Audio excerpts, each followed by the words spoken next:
तो hello students, आ गए हैं हम आपके लिए एक न्यू वीडियो लेकर एक्सरसाइज 8.2। हमारी प्रीवियस वीडियोस में मैंने 8.1 को कवर किया है। आई होप आप लोगों ने देख ली होगी। अगर नहीं देखी है तो जल्दी से जाकर आप लोग देख सकते हैं। तो चलिए स्टार्ट करते हैं 8.2 का क्वेश्चन नंबर 1। 8.2 एक्सरसाइज पूरी ही एक्सरसाइज मिड पॉइंट थ्योरम पर बेस्ड है। अगर आप लोगों को मिड पॉइंट थ्योरम समझनी है तो आप लोग मुझे कमेंट कर सकते हैं, मैं आप लोगों को एक शॉर्ट वीडियो में उसको समझा दूंगी। मिड पॉइंट थ्योरम का सिंपल एक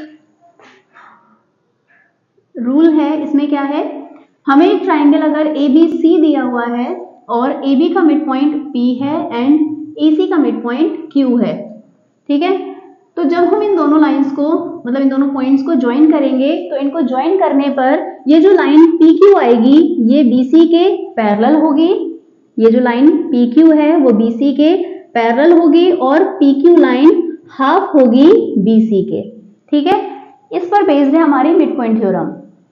तो इसी पर बेस्ड हमारी पूरी एक्सरसाइज 8.2 है। हम इजीली इस एक्सरसाइज को कर सकते हैं अगर हमें ये कॉन्सेप्ट पता है, ठीक है। तो हमें ये कॉन्सेप्ट क्या पता चला कि AB का मिड पॉइंट P है एंड AC का मिड पॉइंट अगर Q है तो PQ पैरेलल होगा BC के और उसका हाफ भी होगा, ठीक है। तो चलिए स्टार्ट करते हैं। फर्स्ट क्वेश्चन है ABCD is a quadrilateral. ABCD क्या है, एक क्वाड्रिलेटरल है। ABCD एक क्वाड्रिलेटरल है जिसमें P, Q, R, S ये सारे मिड पॉइंट्स हैं AB, BC, CD और DA के।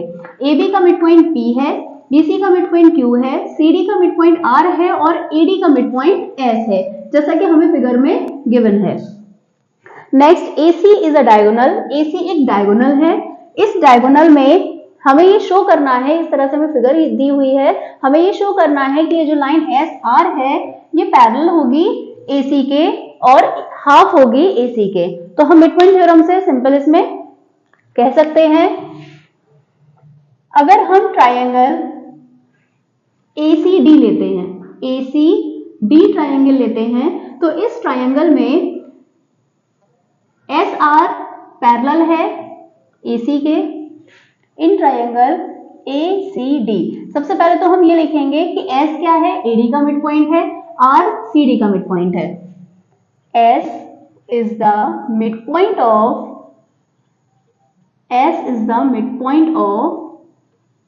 किसका मिड पॉइंट है, S AD का, and R is the midpoint of CD। R is the midpoint of CD।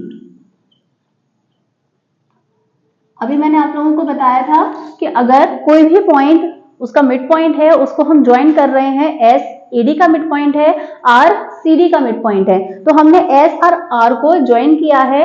तो हम कह सकते हैं अगर हमने S R को ज्वाइन किया है तो S R पैरेलल होगा किसके, AC के, और S R हाफ भी होगा AC के। ये चीज मैंने अभी तुम्हें मिड पॉइंट थ्योरम में बताई थी कि किस तरह से हम लिख सकते हैं इसको। तो हम सिंपल लिखेंगे by mid point theorem. Mid point theorem से हम ये बात कह पाए हैं। इसके बाद सेम इसी का नेक्स्ट पार्ट है सेकंड पार्ट।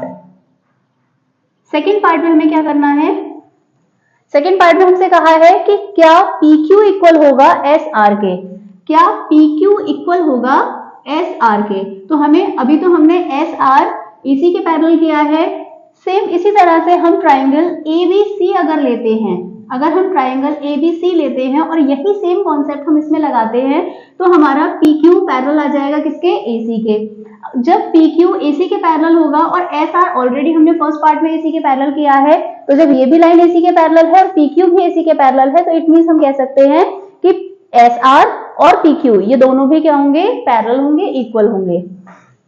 तो हम करेंगे इन ट्राइंगल ABC ट्राइंगल में सेम वही चीज, P is the mid point of AB, P is the mid point of AB, P mid point है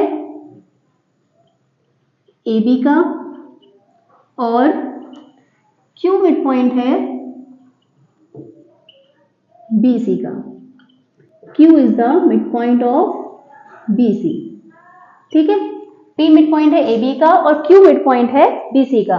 तो जब हम P और Q को ज्वाइन करेंगे तो हम कह सकते हैं कि PQ पैरेलल होगा AC के और PQ इक्वल भी होगा किसके, हाफ ऑफ AC के। ये बात मिड पॉइंट थ्योरम कहती है।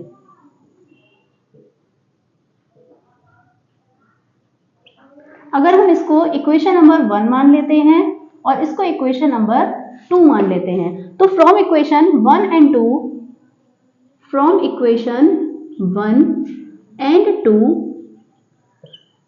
इन इक्वेशंस को देखो SR भी इक्वल है मतलब हाफ ऑफ AC के, और PQ भी इक्वल है हाफ ऑफ AC के। तो जब ये दोनों हाफ ऑफ AC के इक्वल है, इट मींस PQ इक्वल हो जाएगा किसके, SR के। तो हम कह सकते हैं PQ इक्वल होगा SR के। ठीक है, तो सेकंड पार्ट हमें यही प्रूफ करना था कि PQ इक्वल है SR के, तो बड़े इजीली हमने सेकंड पार्ट को प्रूफ कर दिया। नेक्स्ट, अब इसका थर्ड पार्ट में क्या है, PQRS is a parallelogram. PQRS ये क्या होगा, एक पैरेललोग्राम होगा, इसे हमें प्रूफ करना है। देखो हमने फर्स्ट और सेकंड पार्ट में क्या प्रूफ किया, फर्स्ट पार्ट में हमने प्रूफ किया कि SR AC के हाफ है, पैरेलल है, SR हाफ ऑफ AC है, और सेकंड पार्ट में PQ इक्वल है SR के।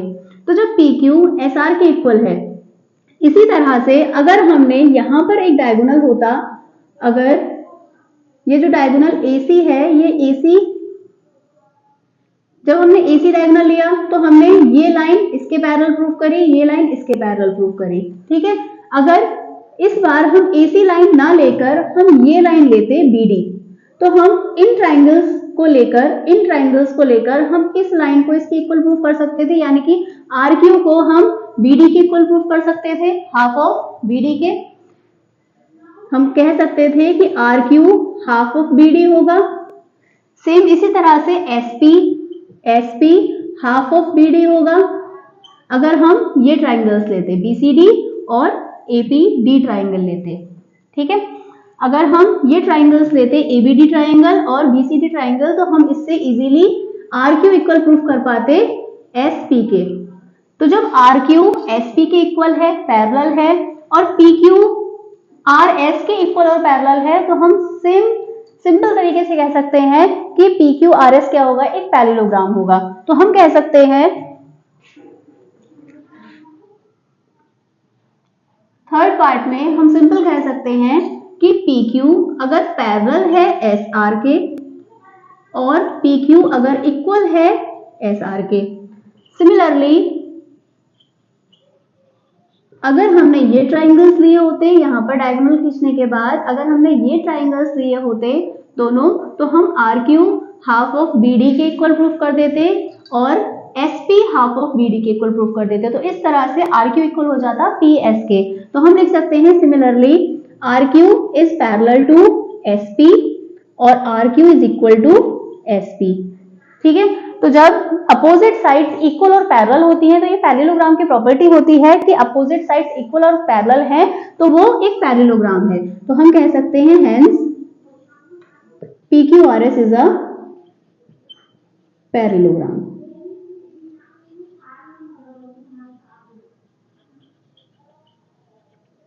आई होप आप लोगों को ये क्वेश्चन अच्छे से समझ में आया होगा। अगर कोई भी कंफ्यूजन है तो आप लोग कमेंट में पूछ सकते हैं। अगर आप लोगों को मिड पॉइंट थ्योरम का प्रूफ चाहिए तो मैं एक शॉर्ट वीडियो में आप लोगों को समझा सकती हूँ। आप कमेंट में मुझे लिख सकते हैं कि आप लोगों को समझना है।